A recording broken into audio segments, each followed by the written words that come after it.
नमस्कार, प्रतिदिन अखबार संपादकीय ऑडियो में आपका स्वागत।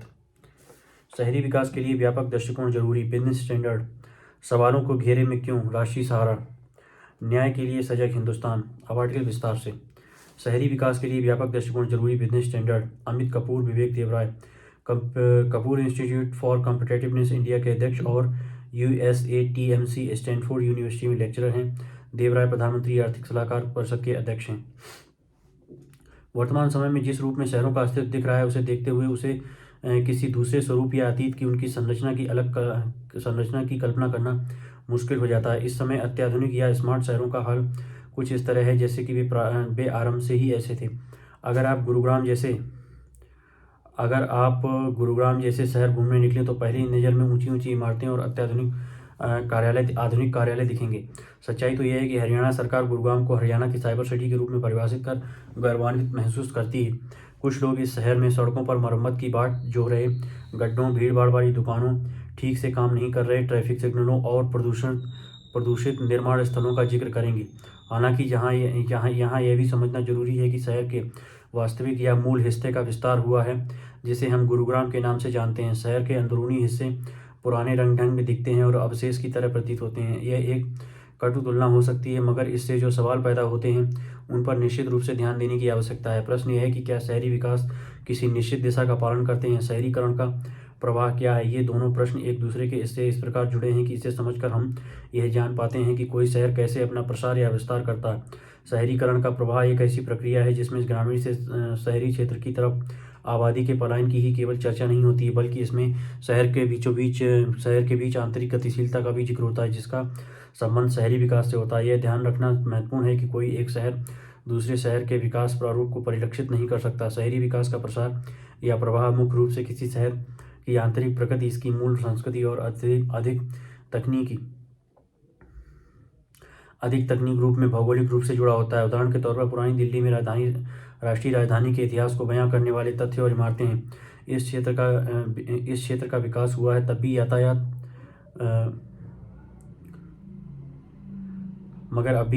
यातायात और भीड़भाड़ के बीच ऐतिहासिक गलियां, बाजार, पूजा स्थल और पुरानी हवेली देखे जा सकते हैं। इसके उलट नई दिल्ली में तुलनात्मक रूप से आधुनिक संरचनाएं विकसित हुई हैं और लुटियंस क्षेत्र भी है जिस पर उपनिवेशवाद की छाप दिखती है। नई दिल्ली क्षेत्र बेहतर नियोजन और शहरीकरण की योजना के तहत विकसित हुआ है। मुंबई शहर की बात करें तो इसकी भौगोलिक स्थिति और तेजी से बढ़ती आबादी शहरीकरण का प्रसार तय करने में महत्वपूर्ण भूमिका निभाती है। यहाँ एशिया की सबसे बड़ी जोगी बस्ती धारावी भी है, जिसमें 4 लाख से अधिक लोग रहते हैं। साथ ही शहर में शहरी विकास की दिशा को निश्चित तौर पर परिभाषित कर पाना भी मुश्किल है, क्योंकि इसके विकास से जुड़ी आवश्यकताओं पर कई सवाल खड़े होते हैं। मुंबई शहर अपनी घनी आबादी के लिए पर्याप्त रहने की व्यवस्था सुनिश्चित करने के साथ ही अधिक से अधिक औद्योगिक क्षेत्र विकसित करने की चुनौतियों के बीच खुद को घिरा महसूस करता है।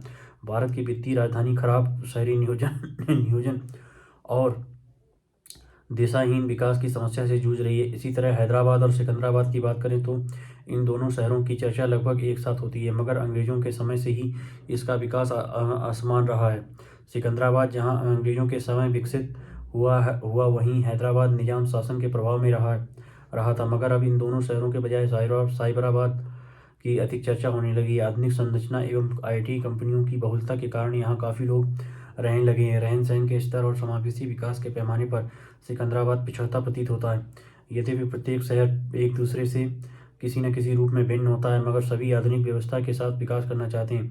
यह समझना बेहद जरूरी है कि कौन ऐसे कारक हैं जो शहरों के विकास को प्रभावित करते हैं, और क्या कोई तरीका है जिससे ऐसा नहीं हो कि कोई शहर बहुत आगे निकल जाए और कुछ पीछे छूट जाए। यह तर्क दिया जा सकता है कि आर्थिक पहलू या कारक शहरीकरण के प्रसार को प्रभावित करते हैं। आर्थिक कारकों में संबल, पूंजी, तकनीकी और संचार के साधन हो सकते हैं। शहरों के बीच विकास के प्रभाव को समझने के लिए इन कारकों पर विचार किया जा सकता है। आर्थिक कारकों की बहुलता वाले क्षेत्र के प्रति लोग अधिक आकर्षित होते हैं। वहाँ कार्यालय आदि स्थापित होने लगते हैं। इसका एक और असर यह होता है कि अधिक से अधिक लोग इन शहरों में रहना और बसना चाहते हैं, जिससे आवासीय जायदाद की मांग बढ़ जाती है। दाम आसमान छूने लगते हैं और इसके साथ ही घूमने फिरने और मनोरंजन की जगह भी विकसित होने लगती हैं। यह कथन बिल्कुल उपयुक्त है कि शहरी विकास उन क्षेत्रों में अधिक होते हैं जहां आर्थिक कारक मौजूद होते हैं, मगर एक मूल प्रश्न यह है कि क्या यह विकास कुछ ही जगहों पर ही होना चाहिए। शहरीकरण के संबंध में चर्चा अक्सर शहर के बीच विकास में भिन्नताओं पर टिकी होती है, मगर प्रत्येक शहर में विकास से जुड़े पेचीदा पहलुओं को क्यों दरकिनार कर दिया जाता है। यहाँ कई कारकों जैसे शहरी ढांचा एवं नियोजन, विकास कार्यों में नगर निगम की सक्रिय भागीदारी और शहरी आंतरिक आवश्यकताओं की समझ पर निर्भर करता है। ऐसी समझ यह सुनिश्चित करने के लिए जरूरी है कि विकास से जुड़े पहलू एक दूसरे से समानता रखते हैं, न कि भिन्नता। मौजूदा दौर में हमें निश्चित तौर पर शहरों के बीच समानता पर जोर देना चाहिए और नागरिकों की संतुष्टि पर अधिक से अधिक ध्यान देना चाहिए। इसके लिए उन्हें पर्याप्त साधन और अवसर और रहने के लिए जगह मुहैया कराने की आवश्यकता है। शहरीकरण के संबंध में इस तरह की सोच शहरों को अधिक समावेशी और विशेष जरूरतों और दिव्यांग लोगों के लिए सभी सुविधाएं उपलब्ध कराने के दृष्टिकोण से भी महत्वपूर्ण है। शहरी विकास के पेचीदा पहलुओं पर विचार करते समय हमें एक ऐसे व्यापक दृष्टिकोण अपनाना होगा। इसके अंतर्गत बाहरी रूप और आंतरिक गतिशीलता दोनों पर विचार और समानता और समावेशिता का ध्यान रखा जाता है। सवालों के घेरे में क्यों? राष्ट्रीय सहारा, रजनीश कपूर। देश की संसद ने भारतीय दंड संहिता 1860, आपराधिक प्रक्रिया अधिनियम 1898 और भारतीय साक्ष्य अधिनियम 1872 को बदलकर भारतीय न्याय संहिता, भारतीय नागरिक सुरक्षा संहिता और भारतीय साक्ष्य अधिनियम का नाम दिया है। देश भर में हर दल में मौजूद बड़े बड़े वकील या कानून के विशेषज्ञ एक ओर इसका समर्थन कर रहे हैं, वहीं उन्हें लागू करने में आने वाली दिक्कतों की बात भी कर रहे हैं। पूर्व IPS यशोवर्धन आज़ाद ने एक टीवी चैनल पर मोदी सरकार की इस पहल का स्वागत करते हुए कहा, यह अच्छी शुरुआत है। इसमें अहम बात यह है कि जिस तरह सूचना प्रौद्योगिकी को इन कानूनों में प्रमुखता दी गई है, यह न्याय प्रणाली में तेजी लाने की ओर अच्छी पहल है।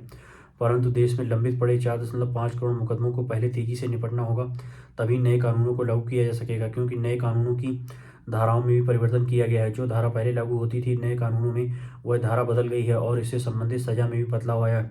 आज़ाद का मानना है कि जब भी कभी आपराधिक न्यायिक व्यवस्था में सुधार लाए जाते हैं तो स्वाभाविक है कि इस प्रणाली के हर अंग का भी सुधार हो, जैसे कि पुलिस, जेल, अभियोजन और कोर्ट। जब तक इस तंत्र के हर अंग का सुधार नहीं होगा, तब तक आपराधिक न्यायिक व्यवस्था में सुधार का क्या फायदा। मिसाल के तौर पर पुलिस सुधार की सिफारिशें 1978 से लंबित हैं। जिस तरह मौजूदा न्यायिक व्यवस्था में पुलिस हिरासत में दिया गया कोई भी बयान कोर्ट में वैध नहीं माना जाता, उससे लोगों का पुलिस पर विश्वास नहीं बैठता है। उसी तरह देश की जेलों में भी कई तरह के सुधार होने अनिवार्य हैं। इसलिए जब तक आपराधिक न्यायिक व्यवस्था के सभी अंगों में सुधार नहीं होंगे, तब तक इन बदलावों से भी कुछ विशेष फर्क नहीं पड़ेगा। देश के नामी वकील और राज्यसभा सांसद कपिल सिब्बल ने नए कानूनों को पास किए जाने के तरीके पर सवाल उठाए। वे कहते हैं जो संवैधानिक संस्थाएं हैं, उन्हें इन बिलों को इस तरह से पास नहीं कराना चाहिए था। जिस तरह लोकसभा में 100 और राज्यसभा में 45 सांसदों को निलंबित कर बिना किसी चर्चा के इन विधेयकों को पारित किया गया है, वह नियमों के विरुद्ध है। इन विधेयकों को पास करने से पहले जो कमेटी बनाई गई, वहां पर कानून जानने वाले दिग्गजों की राय नहीं ली गई।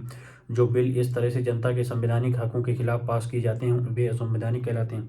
सिब्बल कहते हैं नए कानूनों में 90% कानून औपनिवेशिक काल के ही हैं, जिनका अंग्रेजी से हिंदी में अनुवाद ही किया गया है, यानी जो बात अंग्रेजों ने नहीं की वो मौजूदा सरकार के द्वारा की जा रही है। कपिल सिब्बल ने इन बिलों का विरोध करते हुए उन्हें मानवाधिकार विरोधी बताया। देश के पूर्व ASG अमन लेखी कहते हैं कि कानून को बदलने की जरूरत नहीं थी, इसमें बदलाव कर सरकार ने केवल जन भावनाओं को जागृत किया है। यह बात सही है कि ये कानून ब्रिटिश सरकार द्वारा लाए जरूर थे, परंतु समय के चलते इन्हीं कानूनों को हमारे द्वारा ही विकसित किया गया था। इसमें आधुनिक न्यायशास्त्र है जो औपनिवेशिक मानसिकता से बाहर है और आज के मौजूदा लोकतांत्रिक दौर का अभिन्न हिस्सा है।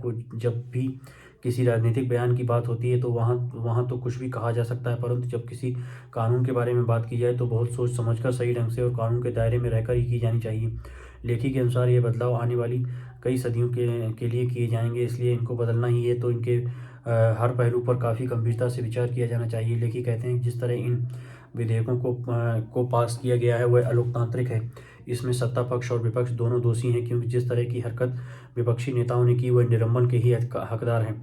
उधर संसद से विपक्षी नेताओं के निलंबन के चलते सरकार द्वारा ऐसे विधेयकों को पास करना भी गलत था। देश में पुलिस सुधार के सुझावों को विधि आयोग की कई रिपोर्टों में दर्ज किया गया है। माननीय सर्वोच्च न्यायालय के कई ऐसे फैसले भी हैं जहां पुलिस सुधार की बात की गई है। पुलिस सुधारों में अहम बात है कि अभियोजन और जांच को एक दूसरे से अलग किया जाए, परंतु नए विधेयकों में ऐसा कुछ भी नहीं है। इन विधेयकों में ऐसे कुछ बदलाव लाए गए होते तो ये पुराने कानूनों से बेहतर होते। ब्रिटिश काल के कई कानून हैं जहां गंभीर कृत्यों में मामूली सी सजा का प्रावधान है, वहीं इसके उलट कुछ गंभीर अपराधों में कड़ी से कड़ी सजा का प्रावधान है। इन पहलुओं को भी नहीं देखा गया। इन विधेयकों में एक अच्छी बात है कम्युनिटी सर्विस को भी सज़ा का दर्जा दिया गया है। पश्चिमी देशों की तरह कुछ अपराधियों को उनके अपराध का एहसास दिलाने में यह अच्छी पहल साबित होगी। नए कानून कितने उपयोगी सिद्ध होंगे, यह तो आने वाला समय ही बताएगा। न्याय के लिए सजग हिंदुस्तान संपादकीय। कतर में भारतीय नौसेना के 8 पूर्व कर्मियों को सुनवाई की मौत की सजा का कम होना राहत की बात है। भारत सरकार इस सजा के विरुद्ध सक्रिय थी और विदेश मंत्रालय ने गुरुवार को यह सुखद खबर दी है। उल्लेखनीय है कि 26 अक्टूबर को 8 भारतीयों को मौत की सजा सुनाई गई थी, पर इन पर जासूसी संबंधी आरोप लगाया गया था। सजा सुनाए जाने के बाद भारत में चिंता की लहर दौड़ गई थी, क्योंकि वह अपनी तरह का अपना मामला था जिससे भारतीयों के प्रति ऐसी कड़ाई बरती गई थी।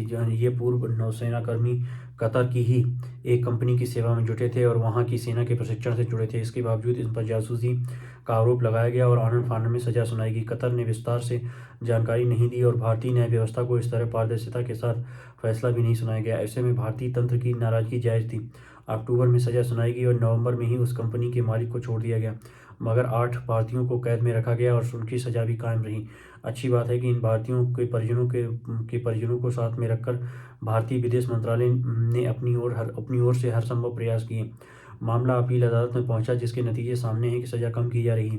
सजा के कम होने के बाद भी भारतीय विदेश मंत्रालय की पूरी सक्रियता के साथ कोशिश करनी चाहिए कि आगे सुनवाई निष्पक्ष एवं न्यायपूर्ण ढंग से गौर करने की बात है कि इस बार अपील अदालत में भारत के राजदूत अधिकारी और जेल में बंद पूर्व नौसैनिक कर्मी के परिजन भी मौजूद थे। पूर्व नौसेना कर्मियों के परिजनों की पीड़ा को समझा जा सकता है, पर उन्हें आगे भी न्याय के लिए सक्रिय रहना होगा। अभी केवल सजा कम हुई है, आरोपों से बरी होने की कोशिश जरूर होनी चाहिए। भारतीय विदेश मंत्रालय इस मामले में हर तरह से जुटा हुआ है और अच्छे से अच्छे वकीलों का सहारा लेकर यह मुकदमा लड़ना चाहिए। यह भारत के लिए सम्मान और सबक का मामला है। अगर इस मामले में पहले ही सक्रियता बरती गई होती तो मौत के सजा की नौबत ही नहीं आती। मामला तो करीब एक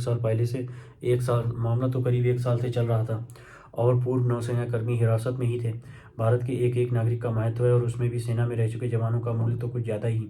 इस मामले से हम कई सबक ले सकते हैं। पहली बार, संदिग्ध किस्म के विदेशी कंपनियों के साथ भारतीयों को कतई काम नहीं करना चाहिए। ऐसी कंपनियों के साथ ही काम करना चाहिए जो भारतीयों के हितों के प्रति सजग हों। कतर की al dahra global technologies and consultancy services के लिए क्या अभी भी कोई भारतीय काम कर रहा है? ऐसी कंपनियों को काली सूची में डालकर भारतीयों को सचेत करना जरूरी है। दूसरी बात, भारतीयों को अपनी विश्वसनीयता और सेवा का स्तर बनाए रखना चाहिए। किसी भी गलत काम में लगकर जान जोखिम में डालना उचित नहीं है। सुरक्षित और वैध पेशे को अपनाकर ही देश के सम्मान को अक्षुण्ण रखना चाहिए। तीसरी बात, यह मामला एक संकेत है कि भारत के प्रति द्वेष रखने वाले अफसर या न्यायाधीश दुनिया में कम नहीं है। अतः जरूरी नहीं कि भारतीयों को दुनिया में हर कहीं सहजता से न्याय मिल जाए। यह समय का तकाजा है कि हमें न्याय के लिए संघर्ष करना होगा। धन्यवाद।